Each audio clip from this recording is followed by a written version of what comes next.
Yesterday night, the man himself, the legend himself, Fred Okengo Matiangi, touched down at the Jomo Kenyatta International Airport, where Matiangi's return is mostly currently coinciding with the Jubilee Party current mass registration of voters, both in Kisii and Nyamira, where they are trying to popularize Matiangi as their presidential candidate.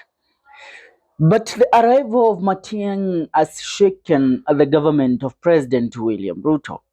Remember, before Matiangi's return, there was some alleged charges that had been drummed up by the state against Fred Matiangi, which now are supposed to be executed after his return into the country. Fred Matiangi is facing some of the most crucial scandals that he has ever been involved in that have ever been named in the history of the Republic of Kenya. And here, as we speak this morning, a lot of the government bloggers have currently started speculating on the big scandals that Matiangi is involved in. And to start with today, this video, we are going to look at the possible scandals that currently are being prepared so that Matiangi will be summoned by the DCI and that Matiangi can face criminal charges over some things that he did while he was the cabinet secretary of interior in the country. As I speak, the first scandal that a lot of Kenyans resonate with is the one that went viral when Matiangi took over as the cabinet secretary of interior. The Ruaraka lad scandal. Remember, many called him the Ruaraka lad thief. In 2018, Matiangi was alleged to have received an irregular payment of 3.2 billion Kenyan shillings of that for the 13.5 acres of land in Ruaraka, Nairobi. The land was meant for Ruaraka High School and Drive-In Primary School. As Education Cabinet Secretary then, Fred Matiangi facilitated the deal with Afrison Export and Import Limited and Hela Lands Limited. EACC altered Kenya shillings 1.7 billion, citing fraud and public land misuse. Matiang'i was summoned by the EACC and Parliament but claims due process. No charges or conviction were added over to Matiang'i yet. Now remember, this was the first scandal that Matiang'i was slapped with back in the year 2018. I said that he was then the cabinet secretary of interior, but he had not yet been given the docket of interior. He was still serving in the docket of education. On number two, among the scandals that Matiang'i is meant to face and is meant to be charged for is the toxic sugar seizure from the 2018. In the year 2024, court testimony accused Fred Matiang'i as Interior CS of rigging 2018 seizure of Egyptian sugar imports labeled toxic with alleged mercury, claimed to shield cartels despite sugar being unsafe. It involved KRA and KEBS, but there was no direct evidence linking Matiang'i to the case. Now, the case currently, as we speak, it is under review as charges are meant to be filed again against Matiang'i in regards to the toxic sugar seizure. On number three, on the cases or scandals that Matiang'i is facing, includes the human right abuse. I mean, he has been accused of crimes against humanity. Accusations from 2024 to 2025 claimed that Matiang'i, as Interior Cabinet Secretary, oversaw extrajudicial killings, naming a few: the Baby Pendo killing in 2017, a case that justice has never been served until date. Remember, The 2021 Kenjonkoma brothers in Embu were killed by police officers under the watch of Matiang'Is as the cabinet secretary of interior, but justice was never served to the family of Kenjonkoma brothers because the policemen and women who had arrested and killed these two brothers were released on board. Until date, they walk free in the streets, yet the family have never known peace.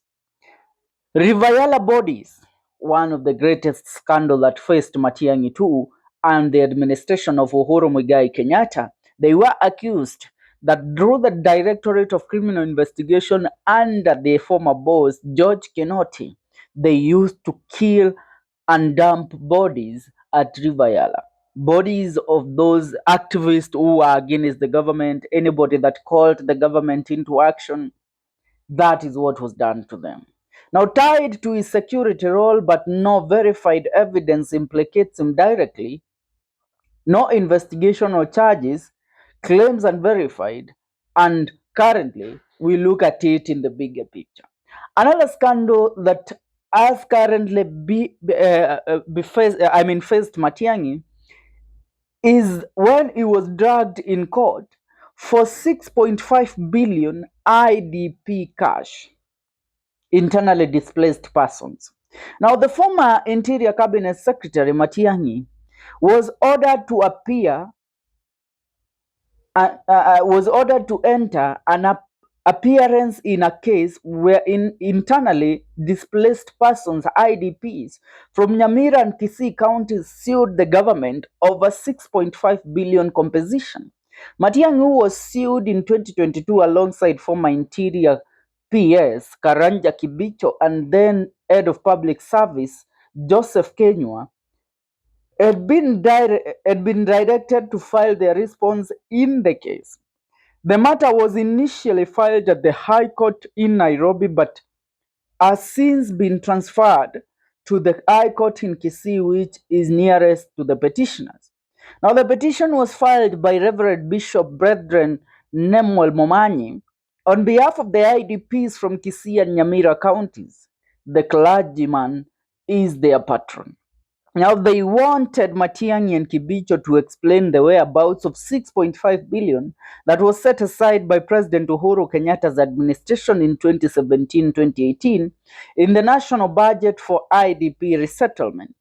The petitioners alleged the cash ended in embezzlement, disarray, corruption, cartelship, and was paid to non-existent IDPs and border riders.